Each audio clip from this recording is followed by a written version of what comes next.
예, 오늘은 제주 4.3 역사기행을 함께 해보도록 하겠습니다. 지금 이곳은 제주의 옛 관아였던 관덕정 건물 앞에 나와 있습니다. 여기에서부터 4.3 역사기행을 시작하도록 하겠습니다. 제주 4.3 사건은 1948년 4월 3일에 시작되었기 때문에 4.3이라고 흔히 부르는데요. 그 발단이 된 것은 사실은 1945년 일제 해방 직후부터 서서히 이 내부적인 모순이 쌓여서 시작이 되었다고 말씀드릴 수 있겠습니다. 자, 1945년 8월 15일 해방이 되었고요. 그리고 해방되고 남한 전역에서는 저희가 만세를 부르면서 일본이 패망을 축하했는데 이곳 제주도는 결코 그렇게 할 수 없는 조건이었습니다. 왜냐하면 일제가 패망 직전까지 미국과 태평양 전쟁을 하는 과정에서 2차 대전의 모습이죠. 또 미군이 태평양에 있는 여러 섬들을 차례차례 점령하면서 일본을 옥죄어오고 바로 그런 시기였습니다. 자, 그럴 때 이 제주도는 일본 본토를 방어하기 위한 이 거점으로, 그래서 제주도를 아예 군사 요새로 만들었습니다. 곳곳에 절벽에다가 굴을 파가지고 그때 미국하고 일본은 그 항공모함으로 서로 태평양에서 주도권을 쥐는 이런 싸움을 했거든요. 그럴 때 미국의 거대한 항공모함에 맞서서 일본은 하늘에서도 비행기를 타고 자폭을 했지만 바다에서도 이렇게 보트를 타고 어뢰를 실어가지고 미군의 항공모함에 들이받는 이런 계획을 세우기 위해서 곳곳에 절벽 아래에 다 굴을 파가지고 그런 작은 보트를 숨겨 놓을 수 있는 그런 것들을 차례차례 만들고요. 약간 이런 봉우리라든지 꼭대기에는 다 미군의 폭격기를 향해서 이 대공포를 쏠 수 있는 포대가 많이 마련되어 있습니다.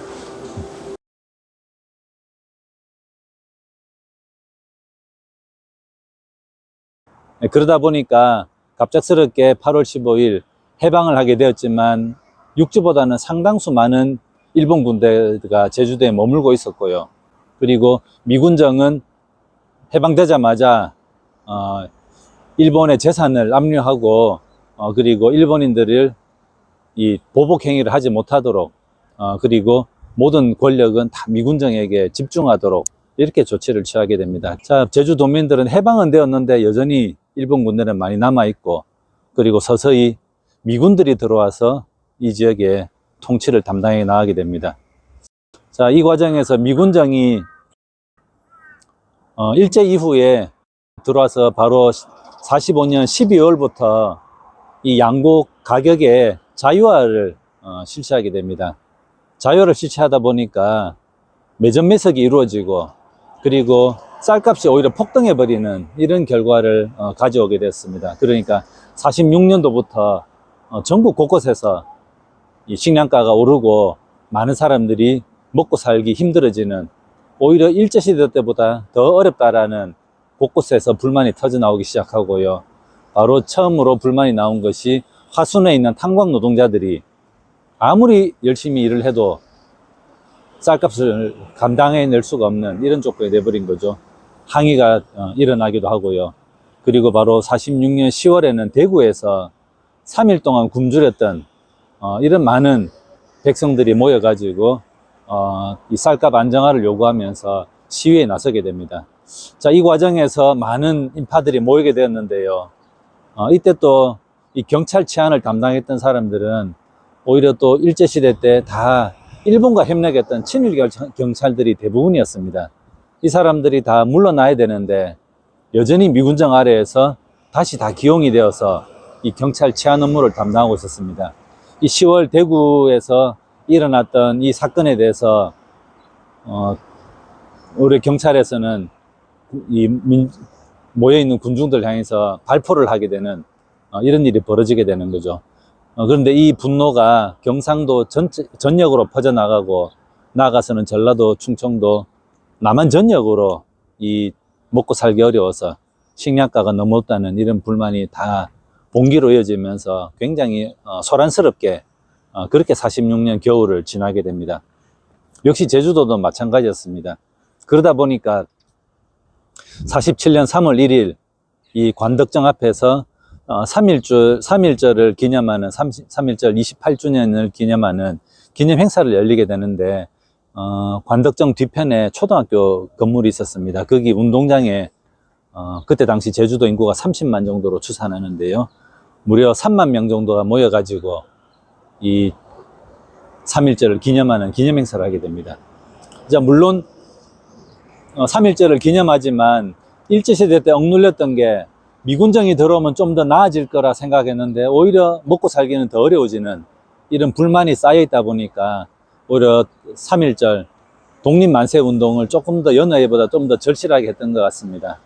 어쨌든 집회가 끝나고 이 민중들은 여기 관덕정 앞을 지나서 빠져나가는 길이었고요. 대열은 다 빠져나가고 후미에 있던 구경꾼들하고 그리고 그 옆에서 함께 이 집회를 질서를 지킨다고 옆에 같이 동행하던 이 기마경찰, 말을 탄 경찰이 그 대열의 후미를 따라가고 있었습니다.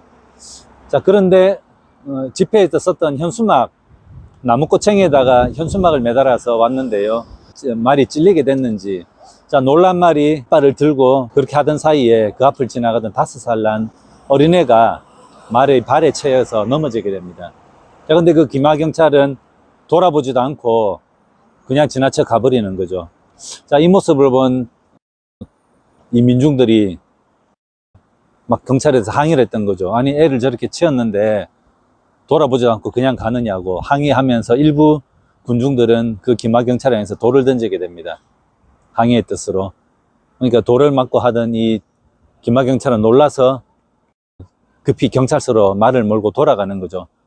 화난 군중들은 그 말들을 따라다니면서 그렇게 외치게 되고, 자, 이 기마경찰이 경찰서로 가까이 오니까 이 관덕정 앞에 있던 막루에서, 경찰서 막루에서 총을 들고 있던 경찰들이 성남 군중들을 향해서 또다시 총을 쏘게 되고요. 그 과정에서 6명이 사망하는 사고가 생깁니다. 자, 그 6명 중에는 이제 어린 학생도 있었고요. 또 이 젖먹이 애를 업고 있는 그런 부녀자도 있었는데, 대부분 다 부검을 해봤더니 다 등 뒤에서 총이 날라와서 이렇게 사망한 것으로 그렇게 조사가 되었습니다. 자, 6명이 총에 맞아 죽고 또 8명이 다쳤습니다.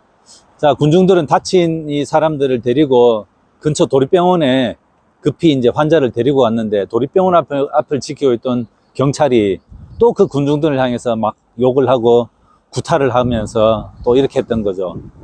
그래서 6명이 죽고 많은 8명이 다치고 또 도립병원 앞에서 구타를 당하고, 이 모습을 지켜본 제주도 국민들이 결국은 3월 10일에 총파업을 하게 됩니다. 무려 군관민 95%가 이날 총파업에 함께 참여를 하게 됩니다. 자, 이것이 이제 47년 3월 1일 관덕정 앞에서의 발포 사건이었습니다. 총파업을 했지만 이 정부에서는, 미군정에서는 전부 이 총파업을 한 사람들에게 수배령을 내리게 됩니다. 함께 참여했던 경찰도 잘라버리고 교사도 잘라버리고, 그래서 나중에는 학부형들이 저 선생님이 무슨 죄가 있냐고 복권을 지켜달라고 항의하는 그런 일까지 벌어지게 되고요. 자, 3월 10일경에 이런 일이 생겼지만 곧바로 이 권력기관에서는 당부하게 수배령을 더 많이 내리게 되고요. 곳곳에서 계속 수배자가 늘어나게 되고, 이런 조치들이 또다시 제주도 도민들을 분노하게 만들었습니다. 그러니까 일이 점점 커지게 되는 거죠. 자, 미군정에서는 계속 이 국민들의 동요 상황을 유심히 좀 지켜보고 있었고, 자, 그렇지만 3월에 총파업을 하고 3월 22일에 이 분노했던 이 제주도 도민들 전체가 하루 종일 총파업을 결의하게 됩니다. 자, 그렇게 3월 22일경에는 모든 제주도 도민들이 분노하는 이런 상황까지 악화가 돼 버렸습니다. 자, 그렇지만 4월, 5월경에 들면서 또다시 조금씩 잦아드는 그런 기미가 보였는데요.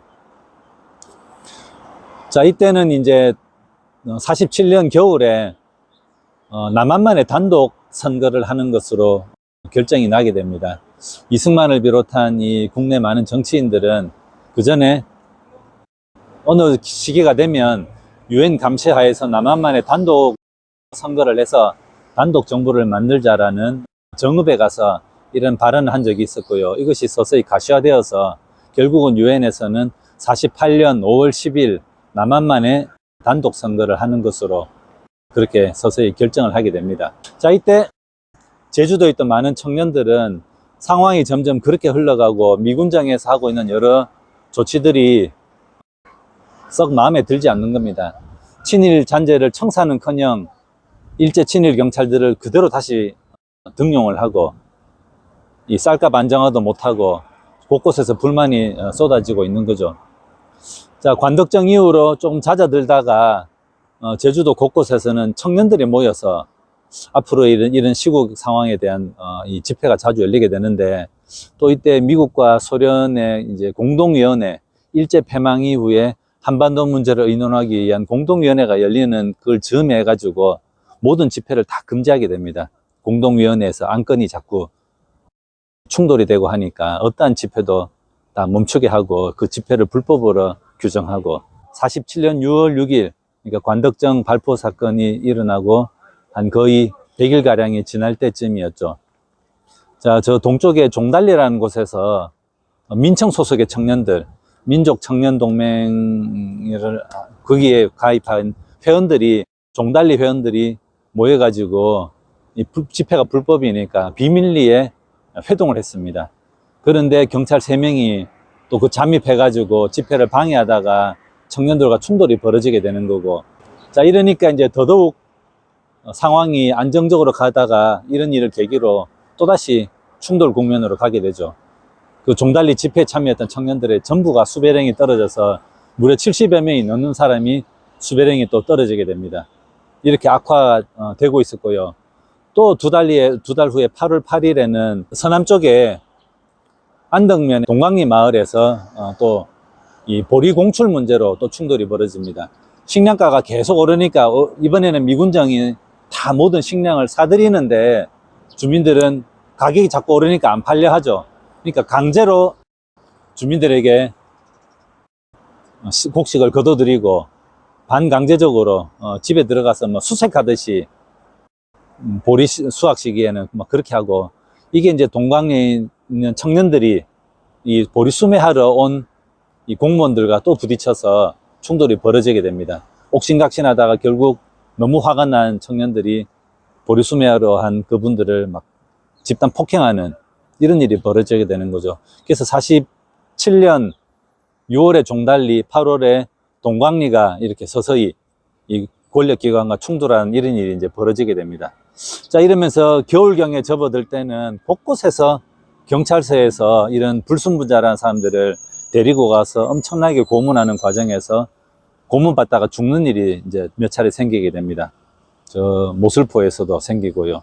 또 청년 한 명이 행방불명돼서 또 고문치사돼서 또 죽기도 하고, 또 한 청년은, 박행구라는 청년은 이야기 나눈 자리에서 미군에 대해서 막 불만을 쏟아내 버렸습니다. 그리고 집으로 갔는데 얼마 뒤에 우익 청년들하고 경찰이 찾아와 가지고 데리고 가더니 엄청나게 두들겨 패고 폭행하고, 그리고 이제 저 구석에 가서 총을 쏘아서 결국 죽여버리는 이런 일들이 47년 겨울경에 계속 반복이 되는 거죠. 자, 이런 일을 보면서 제주도에서는 이 좌익계통의 이 조직들도 있었습니다.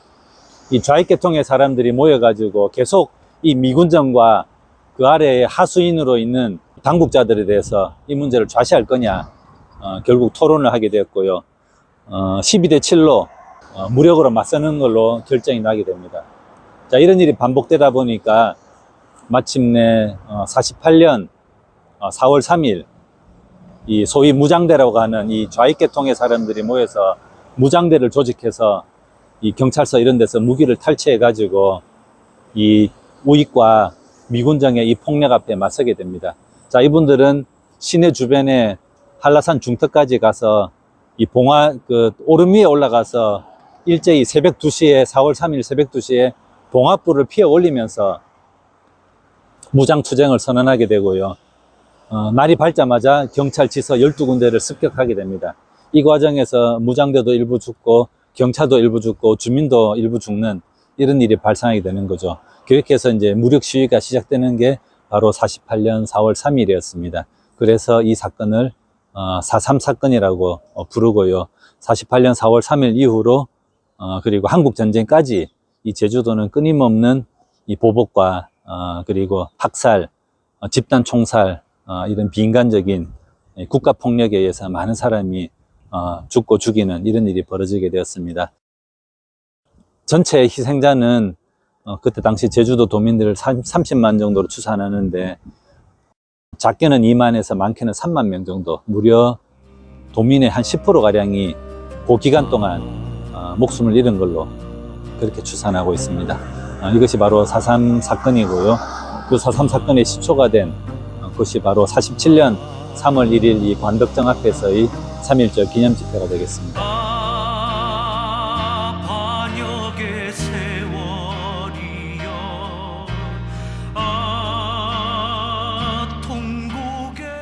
통곡의 오라동이라고 방화 사건이 있었던 그 현장이 되겠습니다.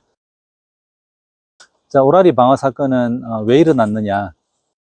4월 3일 이 좌익 계열에서 350명 가량이 봉화불을 피우고 봉기에 신호탄을 올리게 됩니다.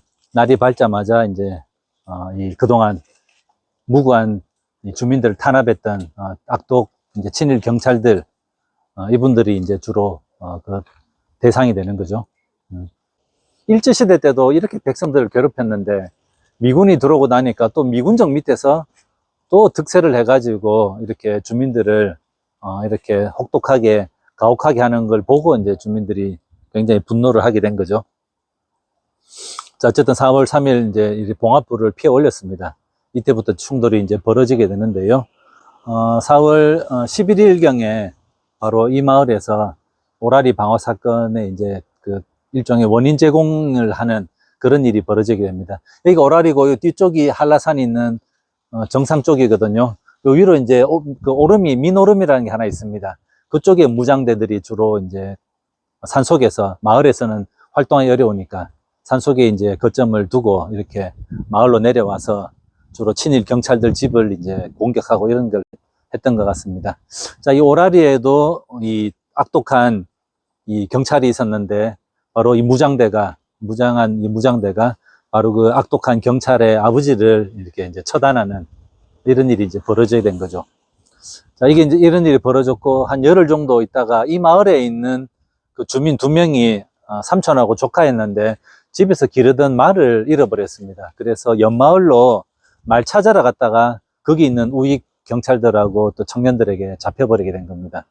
그리고 실컷 고초를 겪고 결국은 끌려가가지고 결국은 총을 쏘게 되는 거죠. 그래서 조카는 죽었습니다. 총에 맞고.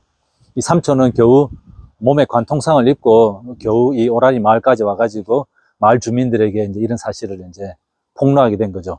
이러니까 이제 계속 보복이 이제 이게 이제 덧대어지게 됩니다. 저 이런 일이 또 당하니까 또 이제 주민들은 분노하게 된 거죠.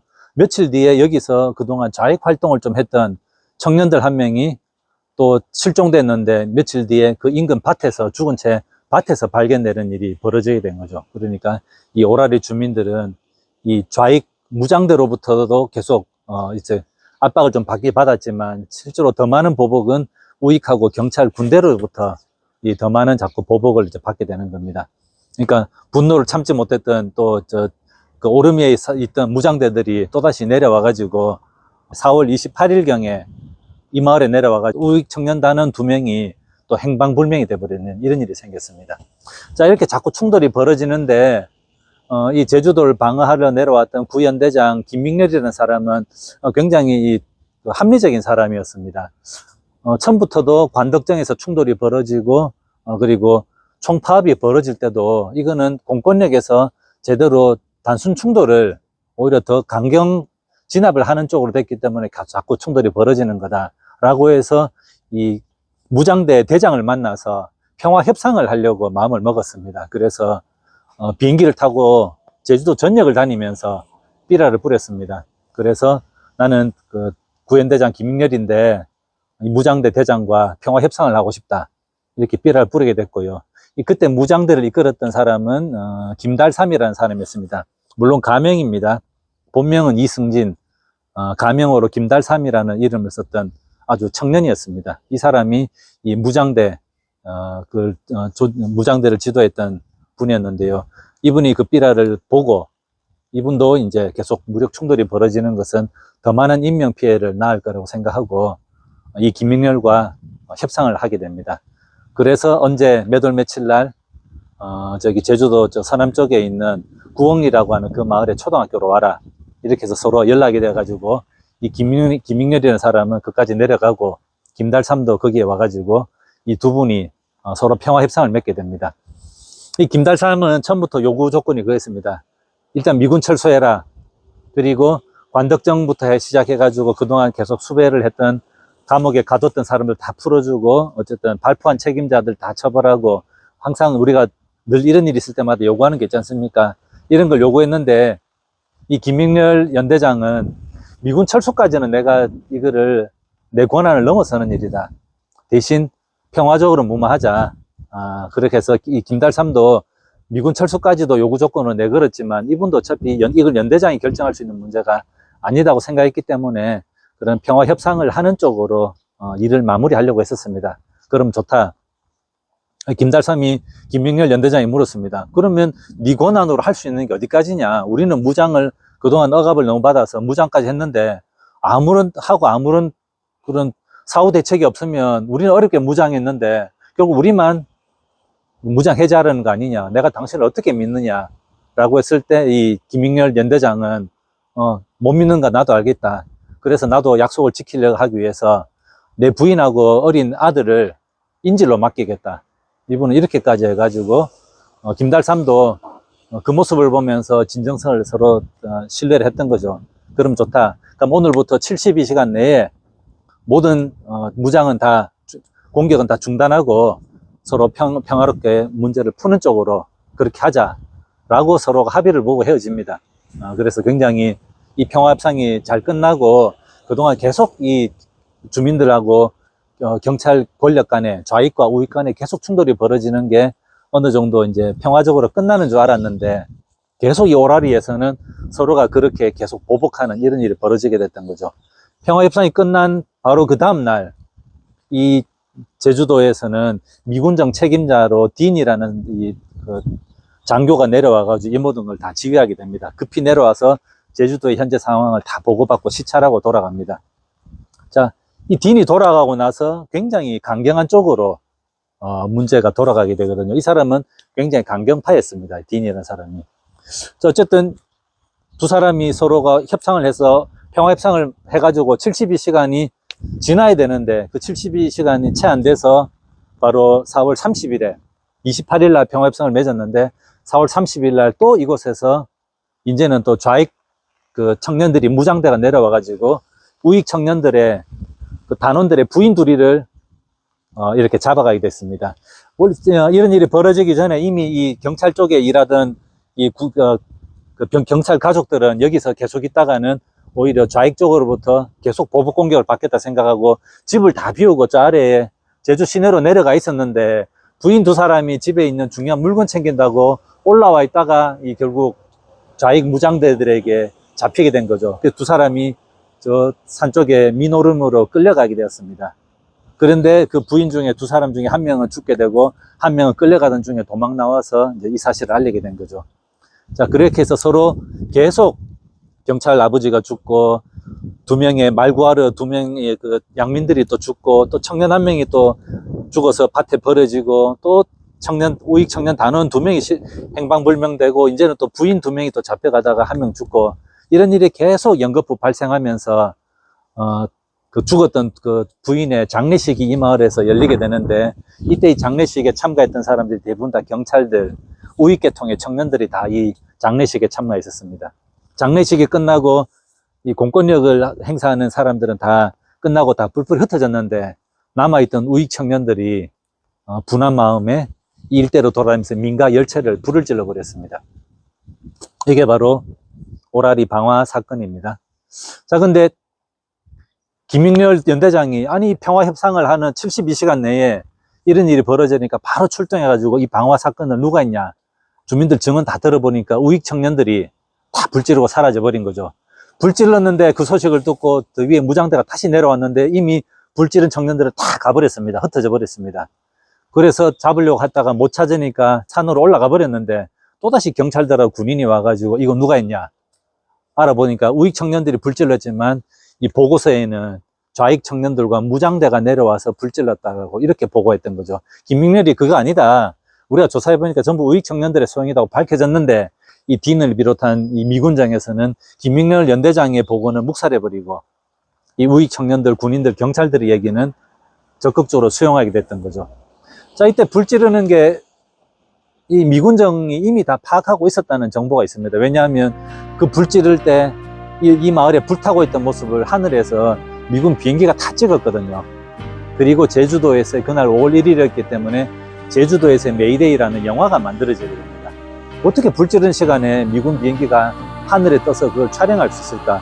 그 촬영했던 사람이 미군에 속해 있던 다 영화 감독이 또 실제로 다 촬영을 했었습니다. 그래서 이 강경 진압을 선호했던 딘을 비롯해서 미군정에서는 이 김달삼과 김익렬 연대장의 평화협상을 마음에 들어 하지 않았고 이때부터 강경작전으로 선회하기 위해서 그리고 그걸 눈치챈 우익 청년들이 미군정을 믿고 벌인 그런 행위가 아니냐 이런 의심을 충분히 샀던 게 바로 이 오라리 방화 사건이 되겠습니다.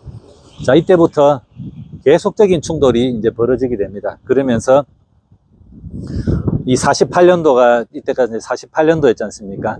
48년도에는 47년 겨울에 남북한이 서로 계속 이 자기들끼리 권력을 공고하고 북쪽에서는 소련군이 주둔해서 북한 정권이 만들어지고 남쪽에서는 이승만을 비롯한 사람들이 계속 정권을 강화하는 쪽으로 이렇게 가게 됐는데 양쪽이 단독 남한만의 단독 정부를 만들고 유엔 감시하에 단독 선거를 하는 것을 기정사실화한 사람도 있었고요.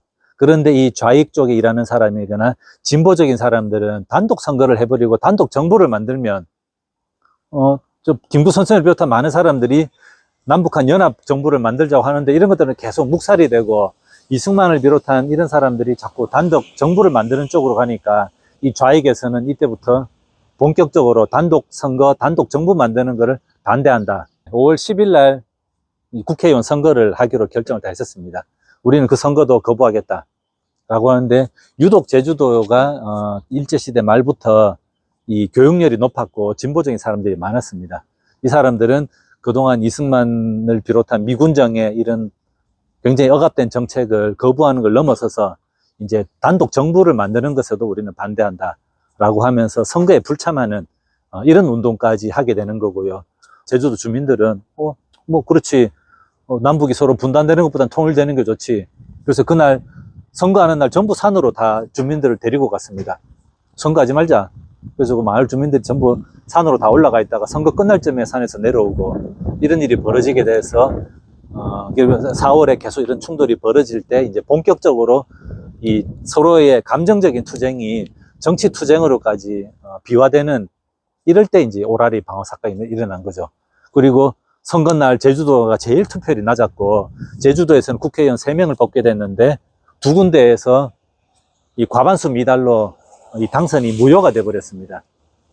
그리고 이제 이때부터 미군정을 비롯한 이제 집권자들은 제주도는 아예 빨갱이 섬으로 아예 정권에 대항하는 반란 세력으로 이제 규정을 하게 되는 거죠.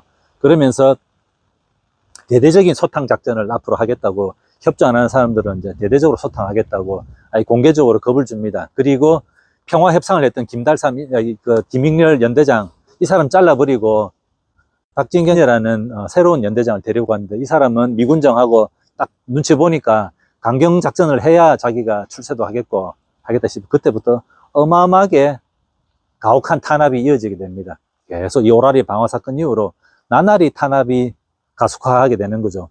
그래서 이 박진경 이 사람은 온 지 얼마 안 돼서 바로 뭐 중령에서 대령으로 온 지 한 달도 안 돼서 대령으로 진급하게 버리게 되고 미군정으로부터 찬사를 막 듣게 됩니다. 너무 일 잘하고 그렇다고.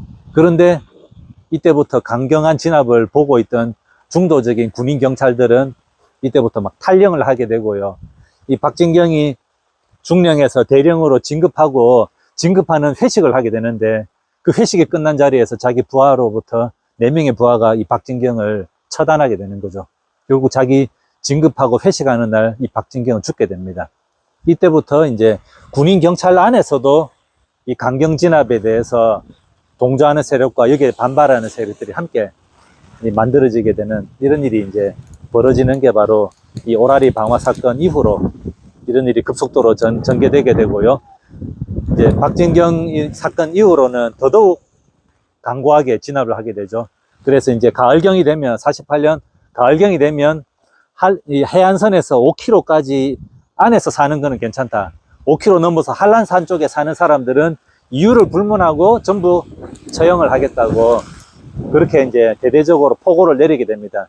이때부터 한 4개월 가량을 한라산 중턱에 있는 마을들이 전부 불을 지르게 되고 양민들을 학살하게 되고 강제로 집을 잃어버린 주민들이 강제로 집을 뺏기고 이 마을로 내려와서 아주 힘들게 살아가고 이런 일이 벌어지게 되는 거죠. 그래서 4.3 사건의 대부분의 희생자들이 이 산간 중턱에서 그렇게 양민 학살로 돌아가신 분들이 대부분 이때부터 발생하게 됩니다. 이게 이제 48년 가을부터 해서 49년 봄까지 어마어마한 희생이 벌어지는 게 바로 4.3 사건의 그런 비극적인 그런 전개 과정으로 진행된다 이렇게 볼 수 있겠습니다. 미군정이 이에 같이 부합해서 친일 경찰을 다 그대로 등용하니까 이제 이런 일들이 계속 반복되는 거죠. 여전히 이 4.3 사건은 우리 안에서도 논쟁적이다. 자, 천안에서 자기 지역을 대표하는 유명한 사회 인사로 5명을 뽑았는데 유관순 열사는 당연히 들어가고요. 거기에 이 조병옥 이분도 천안 시민들이 투표해가지고 이분이 우리를 대표하는 분으로 괜찮냐라고 했을 때 어쨌든 시민들 일부가 투표를 했는데 한 70몇 프로가 이분도 천안을 대표하는 분으로, 그리고 지금도 천안에 가면 이분의 기념관, 생가와 기념관이 이렇게 만들어져 있습니다. 그런데 일부 시민단체가 이 조병옥 이분은 독립운동도 하고 했지만 바로 이 4.3 때 많은 양민들을 그렇게 무고하게 죽인 학살의 주범이다. 이분이 결코 우리 천안을 대표하는 인물이 될 수 없다라고 반대 그 입장도 표명하고 했었습니다. 그래서 이 4.3 사건이 비록 7, 80년 전의 일이라고 하지만 아직까지도 우리 사회에서 이렇게 완전하게 합의가 덜 된 이 관련자 책임자의 처벌이나 어떠한 사과도 없고 이렇게 이제 지나오고 있고요. 이 4.3 사건 이후로 많은 사람들이 연좌제에 걸려가지고 전부 다 엄청난 고통을 겪고 했었습니다. 그래서 이 생존한 분들도 자기 가족들에게도 자기 어린 시절에 겪었던 그 상처를 제대로 말도 못하고 그동안 그렇게 좀 살아왔거든요. 이제 조금씩 기념하고 있고 또 이런 행사를 하고 있고 추모식을 계속 하고 있는 중입니다. 자, 그래서 박진경이라는 분이 새로 연대장으로 와가지고 온 지 한 달도 안 돼서 부하 직원으로부터 결국은 죽임을 당하는 이런 분이었는데, 이분은 경상남도 남해 출신입니다. 또 남해 가면 이분의 동상이 또 세워져 있어요. 그래서 이런 게 비록 이 해방 이후에 혼란스러운 시기이긴 했지만 그때 이렇게 많은 사람들을 이렇게 고통을 준 이 사람들은 대한민국의 질서를 잡고 대한민국에 건국하는데 굉장히 큰 공을 세웠다라는 것도 일면 또 맞는 측면도 있고요. 그렇지만 그때 책임자고 초대 대통령이 되었던 이승만 대통령, 그리고 그 아래에 또 있었던 많은 부통령, 총리를 비롯한 이런 분들 다 일제시대 독립운동했고, 그때 국무총리했던 분은 이범석 이분이 총리였는데 이분은 임정요인이었습니다. 청산리 전투에도 참여해서 혁혁한 공을 세웠던 이런 분이었는데, 또 이때는 또 그 총리 역할을 하면서 이런 분들은 또 이런 책임에서 또 벗어날 수는 없지 않습니까? 이 해방 전후에는 우리 사회가 굉장히 그런 가치관의 혼란, 뭐가 옳고 그른지, 뭐가 또 강하고 약한지, 또 뭐가 또 정의고 뭐가 또 불의인지 이런 것들을 구분하기 굉장히 어려운 이런 조건에서 이런 무고한 희생이 많이 있었다. 우리 분단사와 그리고 또 해방 전후에 저희가 겪었던 많은 고통의 현장이기도 합니다. 그나마 제일 잘 남아있는 곳이 바로 이 낙선동 4.3성입니다. 그래서 그 뒤로 어느 정도 정비를 해가지고 2009년인가 그때 이제 개방을 했습니다. 낙선동 4.3성은 가로 150m, 세로 100m 이렇게 네모난 모양으로 담벼락을 만들었습니다. 이 입구에는요, 팽나무가 있고요. 요게 초소입니다, 초소. 밤에 무장대들이 마을로 들어오지 못하도록 이렇게 늘 지켰죠. 대부분 다 젊은 남자들이 대부분 다 희생이 다 되어버렸기 때문에 이 성을 지킬 때는 전부 여자들이나 어린애들이 죽창 들고, 아까 그 전시관에 사진 보셨죠? 죽창 들고 밤에 지켰고요. 밤에는 이 성 밖을 못 나가도록 했습니다. 화장실입니다. 통실하고 부르고요. 이게 담벼락인데요. 중간중간에 구멍이 나 있습니다. 총구멍입니다. 무장대가 안으로 습격할 때를 대비해서 바깥으로 총을 쏠 수 있도록. 산간 지역에 못 살도록 해안가로 내려와서 또 이 안에서 살도록 하고, 밤에는 나가지도 못하도록 하고, 이렇게 감금 생활을 몇 년가량을 하게 만들었습니다. 특히 낙선동 이 4.3 성터에는요, 처음에는 한 50호 와서 살았는데, 산간 지역에 소개령을 내리고 다 불태워 버리니까 점점 많은 사람들이 살 길을 찾아 내려와가지고, 나중 1200~300명 정도가 이 담벼락 안에서 몇 년간 살았다고 합니다. 자, 여기 집이 하나 있는데요. 공사 현장에 인부들이 먹을 수 있도록 임시로 식당을 차리는 것을 한바라고 부르죠. 이런 집을 만들어서 몇 년간 이렇게 살도록 한 거죠. 멀쩡하게 있는 집을 다 불태워버리고 이런 데 와서 살아라고 하니까 담벼락에 접근 못하도록 해자까지 만들었습니다. 보통 해자면 성에다가 물을 채워 놓는데 제주도는 물이 귀하니까 저런 가시덤불로 이렇게 만들었습니다. 이곳에 모여서 살았던 사람들은 대부분 다 여기서 산 쪽으로 한 1~2km 올라가면 서늘리라고 부르는 마을이 있었습니다. 이곳으로 내려와서 살도록 이렇게 많이 만들었는데, 그 서늘리 그 마을이 없어지는 과정에서 또 굉장히 많은 비극적인 일이 벌어집니다. 대부분 노약자들이나 여성이나 이런 사람들만 서늘리 마을에 많이 살았는데, 토벌대들이 와가지고 산속에 살지 못하고 전부 내려가라 그러니까 주민들이 있던 집과 논밭을 버리고 내려간다는 건 너무나 황망한 일이죠. 그래서 대부분 사람들이 거기에 응하지 않거나, 그래도 사람들 막 잡고 처벌하고 하니까 사람들이 서늘리 근처에는 굴이 많이 있었습니다. 그 굴에 다 몸을 피했습니다. 그러니까 토벌대가 와서 찾아보니까 사람들이 안 보이는 거죠. 그래도 몇 날 며칠 이 마을에 사람들이 많이 살았는데 전부 집을 불태워버렸는데도 마을로 내려오는 사람이 없으니까 계속 수색을 해가지고, 그런데 굴 속에 몸을 피신했던 사람들은 먹을 게 있어야 되니까 계속 한 명이라도 몰래 나와가지고 먹을 걸 구하러 다니고, 그래서 먹을 걸 구하면 굴 안에서 나눠 먹고 이렇게 하다가 마을 주민 한 명이 잡히게 됩니다. 그 사람을 계속 고문하고 해서 그 굴 속을 이제 결국 길 안내를 시키게 만들고요. 그 굴 속에 갔는데 사람들 안에 있으니까 나오라고 협박해도 안 나오니까 결국 수류탄을 안으로 집어넣고, 그래도 이제 끝까지 저항하고, 그러다가 이제 결국 도틀굴이라는 게 제일 먼저 발견되어서 초토화가 되었고 많은 사람들이 다 죽게 되었고요. 다 죽였는데 한 명을 또 살려놓고 또 그 사람을 또 어마어마하게 또 고문을 해버렸습니다. 그래서 결국은 그 옆에 있는 목시물 굴이라는 게 또다시 탄로가 나게 되고 거기서 또 죽고요.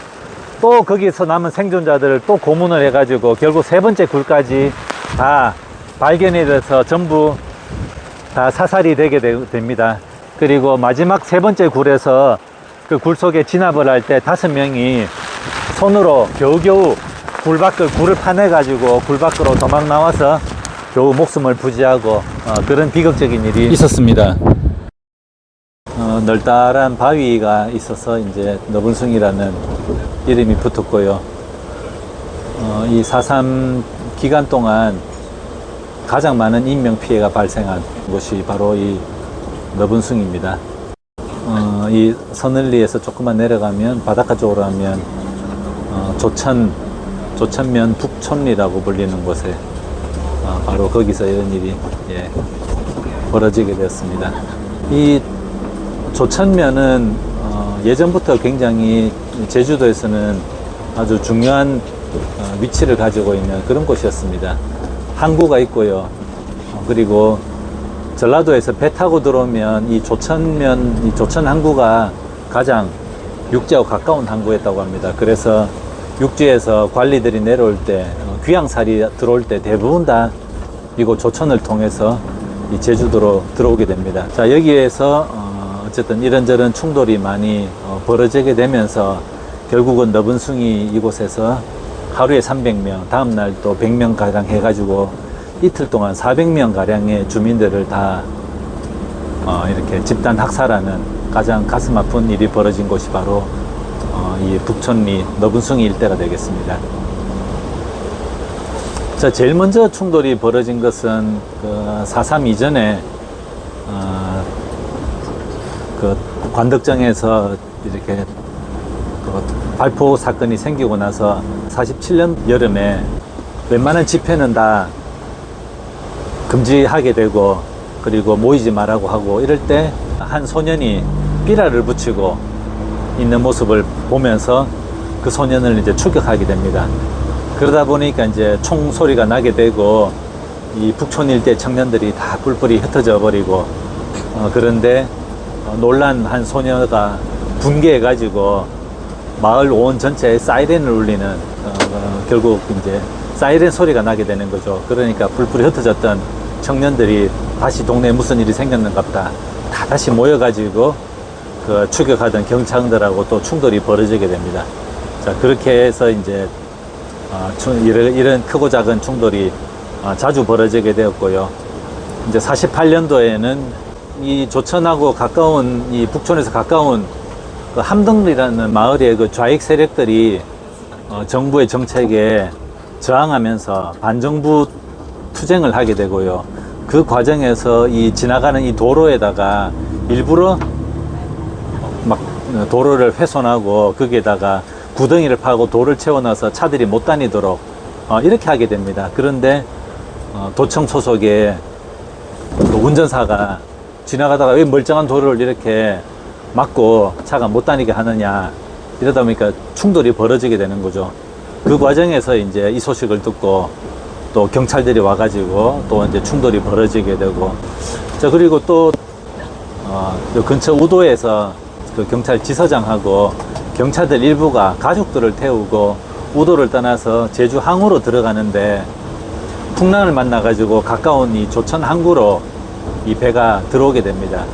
그런데 이 지서장이 물고기 떼가 많으니까 물고기 떼를 향해서 총을 쏴버렸는데 그 총소리를 듣고 이 일대에 있던 무장대가 결국 총격을 하게 되고 이제 경찰들 몇 명이 또 죽게 되는 거죠.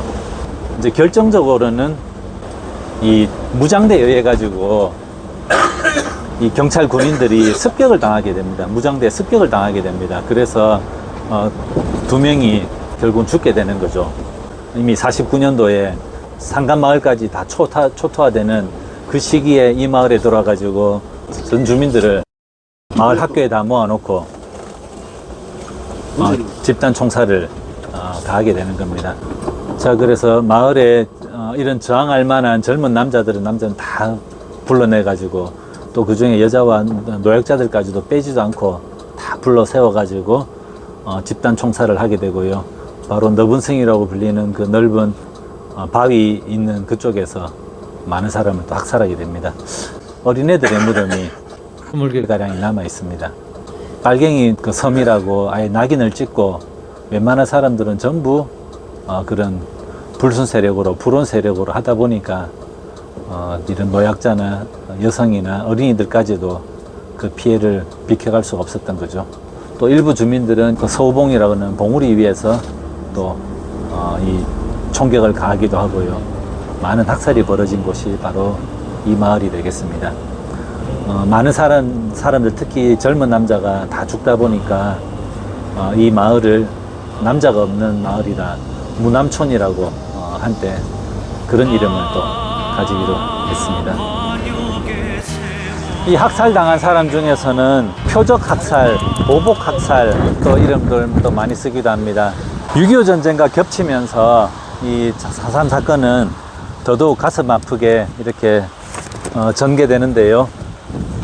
48년도 5월 10일 날 총선거를 하고 국회의원을 다 뽑고 남한만의 단독 정부가 만들어지면서 이승만이 이제 대통령이 되는 거죠. 그때 당시에는 굉장히 미군정과 그 일제에 대한 저항의식이 높았습니다. 그러다 보니까 웬만한 사람들도 전부 진보적이거나 또는 이 일제잔재를 청산하고 이런 요구가 많았었고요.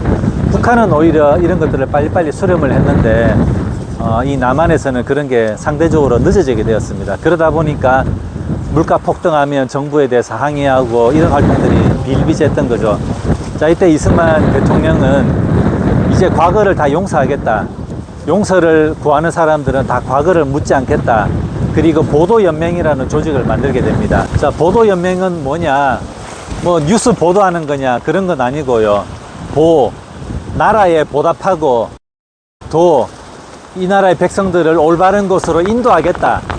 그렇게 해서 일종의 이제 앞으로 국가에 대해서 열심히 충성하고 잘 살겠다.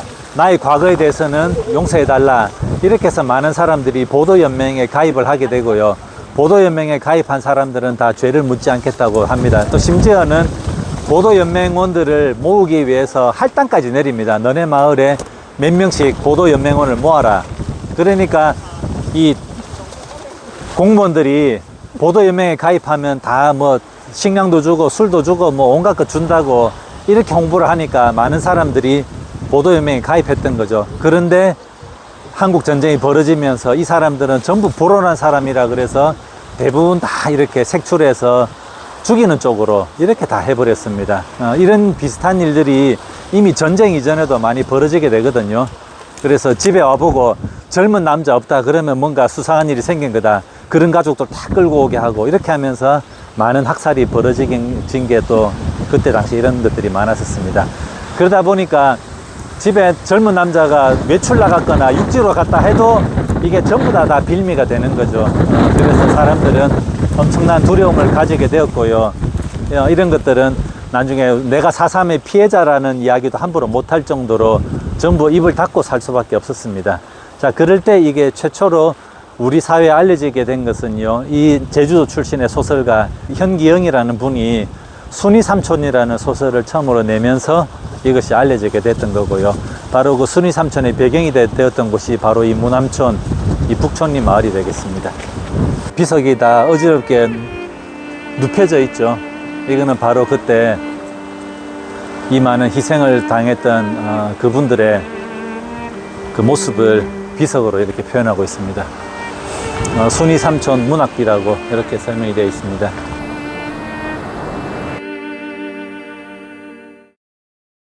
제주도는 바다 한가운데서 퇴적작용이 생겨서 서귀포층이 제일 이 제주도 아래쪽에 있고요. 그 서귀포층은 주로 자갈이나 흙이나 조개 껍데기 이런 것들로 모여 있다 보니까 아무래도 얕은 바다였다는 걸 알 수 있습니다. 그 위에 계속 화산이 폭발하고 용암이 흘러넘쳐서 이 넓은 땅덩어리를 다 용암이 이제 뒤덮게 되었고요. 길게는 19만 년 전에 이 큰 화산 폭발로 이제 한라산이 생겼다고 추정하고 있습니다. 그리고 제일 최근까지는 2000년 전까지 화산 폭발이 있었다고. 저 성산일출봉도 화산이 폭발해서 만들어진 겁니다. 그런데 물속에서 폭발했습니다. 올라오면서 그 화산재가 계속 켜켜이 쌓이게 됩니다. 그런데 자세히 보시면 저 오른쪽 아래쪽에서 지층이 하나가 있고요. 그 다음에 한 가운데를 기준으로 해서 왼쪽으로 또 이렇게 비스듬하게 지층이 또 하나씩 결이 서로 각도가 다른 지층이 쌓여 있습니다. 그래서 최근에 연구해 보니까 저거는 3번의 화산 폭발로 만들어진 거다. 저만한 게 오른쪽에 하나 더 있다고 보시면 되는데 그거는 다 파도에 깎여 가지고 다 없어져 버렸습니다. 첫 번째 화산 폭발 이후에 두 번째 화산 폭발이 생겨서 저 큰 덩이가 만들어지게 되었습니다. 자, 그리고 저만한 게 왼쪽에 하나 더 있었습니다. 왼쪽에 하나 더 있었는데 걔도 파도에 휩쓸려 가지고 다 없어져 버리고, 그래서 저 왼쪽에 집들이 많은 거는 원래 바다였는데 세 번째 화산 폭발이 있었던 그 재들이 다 깎여 가지고 평평한 평지가 되어서 지금 저렇게 남아 있거든요. 화산재가 쌓여서 만들어진 것을 응회암이라고 합니다. 이 해변을 광칙 해변이라고 부릅니다. 지금 요 길은 차가 겨우 다닐 정도로 길 왼편으로도 바다고요, 오른편으로도 바다고 좁은 길이 만들어졌습니다. 여기를 터진목이라고 부르는데요, 한마디로 길목을 텄다는 뜻입니다. 그래서 1940년대까지만 하더라도 저 성산일출봉은 바다 한가운데 떠 있었습니다. 여기는 썰물이 되면 길이 드러나고 밀물이 되면 잠기고 하는 곳인데 이 마을 사람들이 공사를 해가지고 길을 냈고 그 다음부터는 육지로 연결된 그런 지형이 되었습니다. 그 터진목이라고 하는 4.3 유적지가 나옵니다. 저 성산봉이 또 중요한 관광지이기도 하고요, 이 일대는 또 많은 주민들이 살았습니다. 그러니까 군대가 주둔하기도 했고 서북 청년단들이 여기 또 사무실을 두고 상주하기도 했었습니다. 그러니까 이 성산면의 사람들은 군대도 있고 서북 청년단도 있으니까 수시로 잘못한 사람들이 있으면 전부 이 해변에 끌고 와서 여기서 다 총살을 시키기도 했었습니다.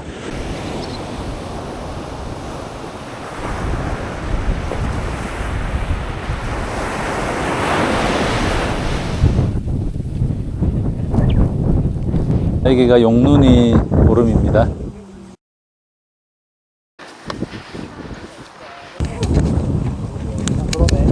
자, 정면에 성산일출봉을 보이죠? 그래서 여기가 오목한 여기에 지금 분화구죠. 여기 우리 눈에 보이는 이게 전부 다 오름입니다. 이 제주도에는 오름이 368개가 있다고 합니다. 자, 그리고 뒤편으로 보면 저게 다랑시 오름입니다. 그 옆에 아끈 다랑시 오름은 평평하죠. 네, 저거는 이제 용암이 묽어서 옆으로 퍼지는 거고, 네, 저런 거는 방패 순자를 써가지고 순상화산이라 그러고요. 저렇게 볼록 솟은 거는 종 모양으로 생겼다 해서 종상 화산이라고 그렇게 얘기합니다. 저 위에도 분화구 보이죠? 나무 없이 저렇게 풀만 자란 저기가 분화구인 거죠. 이 제주도는 다 행정구역이 바다에서부터 한라산을 향해서 길게 행정구역을 만들어 놓았습니다.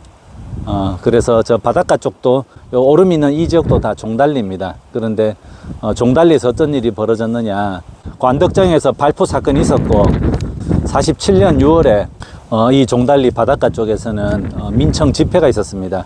민족청년동맹이라고 하는. 그래서 그때 웬만한 청년들은 다 이 민청 소속이었는데요, 자꾸 이 미군정이 합법적인 집회를 자꾸 못하게 하고 수배령을 내리고 잡아가고 하니까 이 종달리 마을에서 청년들 한 100명이 모여가지고 이렇게 비공개로 회동을 했습니다. 그런데 이 경찰들이 도대체 무슨 일을 하는지, 또 무슨 또 불온한 또 세력들이 또 개입을 했는지 이걸 살피려고 몰래 잠입했다가 이제 그 사실이 이제 알려지고 경찰들 3명이 충돌이 벌어져서 이제 또 종달리 청년들은 이게 또 빌미가 되겠구나 해가지고 다 불풀이 흩어져서 도망갔는데, 바로 다음날 그 경찰들을 폭행한 이 청년들에 대해서 전부 검거령이 떨어져가지고 총 71명이 검거될 정도로 큰 사건이 벌어지게 됩니다.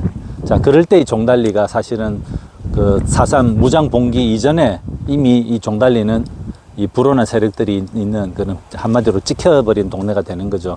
자, 그래서 이제 종달리에 있던 사람들도 그걸 피해가지고, 또 저 다랑시 마을에 있던 사람들도 여기는 산간 지역에 속합니다. 5km 그 해안선에서 5km 넘어가는 곳이니까. 그래서 마을이 다 불태워져 버리고 주민들 소개령이 떨어질 때 미처 바닷가로 내려가지 못하고 일부 주민들이 저 다랑시 굴에 들어가서 이제 몸을 피신하게 되는 그런 일이 벌어지게 되었습니다.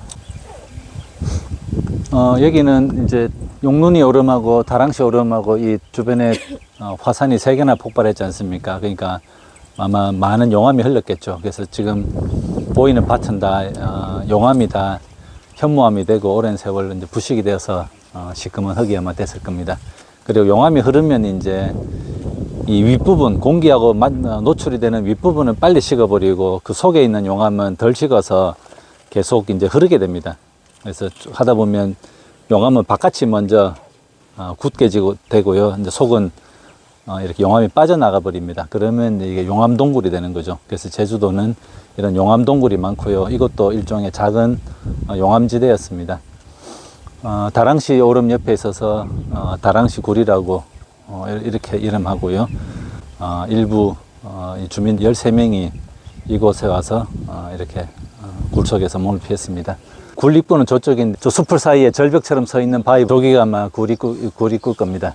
그리고 속으로 이렇게 쭉 이렇게 연결돼서요. 여기 요렇게 디귿자 모양으로 굴이 되어 있지 않습니까? 땅 속에 들어가면 요렇게 해서 아마 요일 때까지 이게 다 꺼져 있는 게 속이 동굴이어서 지금 오랜 세월 내려앉은 거겠죠. 제주도에 있는 모든 이 사람들이 도피했던 굴은 다 입구를 지금은 다 막아서 실제로 굴 안에 들어가 볼 수 있는 곳은 한 곳도 없습니다. 그래서 기념관에 다랑시 굴의 모형만 그렇게 만들어 놓았습니다. 발굴은 92년도에 됐습니다. 실제로 이 사건이 일어났던 거는 48년 이제 가을 겨울경이었고요. 그러니까 48년 남한만의 단독 선거를 내서 남한 정부가 만들어지죠. 그러니까 48년 8.15 이전에 있었던 것들은 엄밀하게 이야기하면 사실은 미군정에게 책임을 물을 수 있습니다. 대부분의 많은 사람들의 그런 집단 대량 학살은 실제로는 48년 8.15 이후에 이승만 대통령과 그 아래 이제 많은 이제 집권자들이 사실은 더 강경진압을 하면서 대규모 인명피해가 발생하게 됐었습니다. 그래서 북촌 사건도 이 다랑시 사건 바로 며칠 뒤에 북촌에서 또 이틀 동안 400명을 또 그렇게 학살하는 이런 일이 벌어지게 됐습니다. 자, 어쨌든 소계령을 내려서 다 마을을 다 뒤졌는데 몇 날 며칠 수색을 해가지고 결국 이때는 군인 경찰뿐만 아니라 지역에서도 이 군경에 협조하는 사람들도 함께 있었습니다. 다 샅샅이 뒤지다 보니까 이 다랑시 굴에 사람들이 숨어 있다라는 사실을 알게 된 거고요. 그래서 군인 경찰들이 와가지고 저 입구를 수류탄을 던졌는데 사람들이 전혀 나오지 않았습니다. 그리고 사람들은 군인들이 못 들어오도록 굴 입구를 막고, 그래서 군인들은 할 수 없이 들어가지는 못하고 굴 바깥에다가 불을 피워가지고 안에 연기를 가득 차게 해서 질식을 시켜서 죽인 게 바로 이 다랑시 굴 사건입니다. 자, 이때 여기서 며칠 머물렀던 사람 한 명이 이 굴 입구가 봉쇄되고 군경에 의해서 진압되기 바로 전에 굴을 빠져나갔다가 다행히 목숨을 살린 거죠. 다음날 와서 굴 안에 들어가 보니까 아직까지 연기가 가득 차 있었고, 사람들은 전부 숨이 막히니까 코를 땅에 쳐박고 그렇게 다 죽어 있었다고 합니다. 이 코와 귀에서는 피가 흘러나오고 사람들은 다 이렇게 군데군데 널브러져 있었습니다. 이 사람은 그래도 며칠 동안 굴에 같이 살았기 때문에 죽은 다음날 남몰래 들어와가지고 다 시신을 깔끔하게 다 정비를 했습니다. 4명, 4명, 2명 반듯하게 누워 있고요. 한 명은 이 한쪽, 다른 쪽에 이렇게 누워 있었습니다. 13명이 이렇게 한꺼번에 죽게 되었고요. 그래도 사건 나고 바로 얼마 뒤에 유족들 중에 와가지고 2명의 시신은 그 사건 난 지 바로 그 직후에 이 굴을 이제 빠져나가서 딴 곳에 이렇게 안치를 시켰고, 남은 사람 11명은 92년도에 발견이 되었습니다. 계속 다랑시 굴에 이런 일이 있었다라는 게 소문으로만 있다가 이걸 좀 제대로 조사해 보자. 그래서 4.3 연구소하고 이게 신문사 기자들이 남자 2, 여자 1명인가 이렇게 해서 직접 저 굴 안으로 들어가서 그 현장을 목격하게 되었습니다. 자, 이 11구의 시신 중에는 4살짜리 애와 10살짜리 애도 같이 포함이 되어 있었습니다. 대부분 안에 있던 것들은 다 생필품들입니다. 뭐 냄비라든지 또 그릇 또 뭐 이런 것들이 대부분 다 발견이 되었고요. 여기 부뚜막도 마련해놨고 이렇게 좀 살았지 않습니까? 자, 이분들의 그 증언이 있었습니다. 저 종달리 쪽에 해안가 쪽에 살았던 그 할머니 한 분은 자기가 6살 때 이런 일이 생겼다고 합니다. 집에 아버지도 없고 오빠하고 20살 된 오빠하고 어머니하고 모시고 살았는데, 아마 종달리가 그렇게 이 관계 당국에 찍히면서 오빠가 거기 연루됐는지 오빠가 집에 있지 못하고 지붕 위에, 초가 지붕 위에 그 속에 들어가서 몇 날 며칠 몸을 피신했대요. 그러니까 이 6살 난 이 어린 여동생이 지붕 위에 있는 오빠한테 계속 밥을 올려다 주고 몰래 절대 오빠가 지붕 위에 있다는 게 이야기를 하면 안 된다고 엄마한테 철저하게 교육을 받고, 그런데 어느 날 밥을 주러 지붕 위에 가봤더니 오빠가 없어져 가지고 그때부터 엄마하고 난리가 나서 오빠를 찾으러 다녔는데 결국은 다 찾지 못하다가 그게 이제 48년 겨울이었으니까 이제 92년도에 이제 이 오빠가 이 11구의 시신에서 오빠가 나온 거죠. 그렇게 이제 찾게 됐습니다. 그런데 그 92년도에는 노태우 대통령 시절이었습니다. 아직까지 이 전두환 다음으로 아직까지 이제 그 문민정부라고 할 수 없죠. 아직 반군사 독재 시기라고 이렇게 볼 수 있는데요. 그때 92년도에 그 4.3 연구소 직원들하고 해서 이게 세상에 알려지니까 이 관계기관이 와가지고 빨리 수습을 해서 그 11구의 시신을 다 화장을 해가지고 유해를 담아서 이렇게 가족에게 건네줬다고 합니다. 그러니까 유족들의 어떠한 동의도 없이 화장 먼저 하고 유해를 돌려주고 그 유해도 무조건 바다에 가서 뿌려라고 아주 강압적으로 이야기를 했다고 합니다. 그래서 그 할머니는 그 오빠의 40몇 년 만에 찾은 오빠의 유해를 그 받아가지고 바로 바닷가에 가서 뿌렸다고 합니다. 그 할머니는 이제 언론에서 인터뷰하기를 40몇 년 동안 깜깜한 굴 속에 있었는데 이제 바다에서도 마음껏 넓은 바다에서 마음껏 편히 쉬시라고 그렇게 이제 명복을 빌었다고 합니다. 자, 이런 아픈 사연이 있는 곳이 바로 이 다랑시 굴이 되겠습니다. 이분들이 다 이쪽에 누워 계셨으니까 이쪽을 향해서 잠시 묵념하겠습니다. 자, 일동 묵념.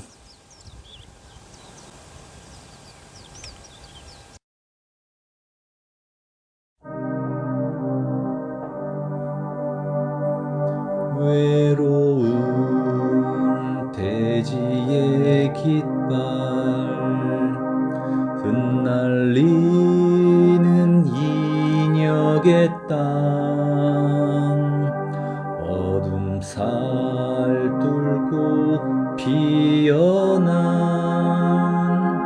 비에 젖은 유채꽃이여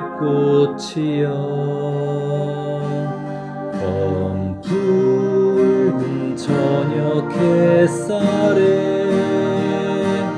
꽃잎이 들었어도 살 흐르는 세월에 그 향기 더욱 진하리